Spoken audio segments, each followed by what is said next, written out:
అంటే post operative కేర్లో కూడా వీళ్ళు చాలా ఎక్సర్సైజెస్ ఇవన్నీ కూడా యాక్సిడెంటల్ కేసులో రోజు నడవడము ఇవన్నీ కూడా చాలా ఇంపార్టెంట్.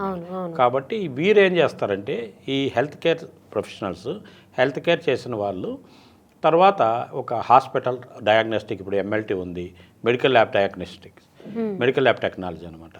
ఇప్పుడు ప్రతి ఒక్కరూ డాక్టరు ఈ టెస్ట్ ఏంది, రిపోర్ట్ రాంది డాక్టర్ ముందుకే పోలేడు అనమాట.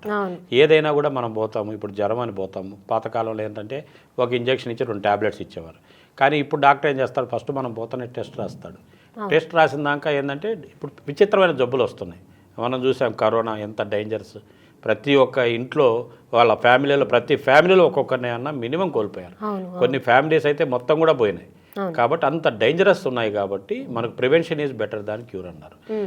వచ్చిన తర్వాత డేంజరస్ అయిన తర్వాత జబ్బు ముదిరిపోయిన తర్వాత చేసుకునే దానికంటే ముందుగానే మనం టెస్టులు చేయించుకొని మనకి ఏ డిసీజ్ ఉంది, బ్యాక్టీరియల్ డిసీజ్ వచ్చిందా, వైరల్ డిసీజ్ వచ్చిందా చూసుకొని ఏ డిసీజ్ ఉంది, ఏ డయాగ్నోస్టిక్స్లో ఇది బయటపడుతుంది అనేసి ఈ టెస్ట్ చేయించుకున్న తర్వాత ట్రీట్మెంట్ వాడితే 10 రోజుల్లో తగ్గిపోయేది 3 రోజుల్లో కూడా తగ్గిపోతుంది.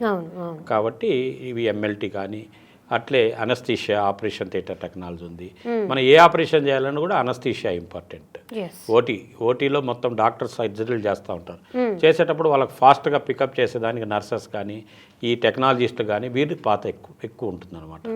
వీళ్ళ పాత్ర ఏంటంటే ఇప్పుడు డాక్టర్ వచ్చే లోపల వీళ్ళంతా కూడా సర్జరీకి రెడీ చేసి పెట్టేస్తే డాక్టర్ వచ్చేసి చేసేస్తారు, అనస్థీషియా కూడా ఇచ్చేస్తారు.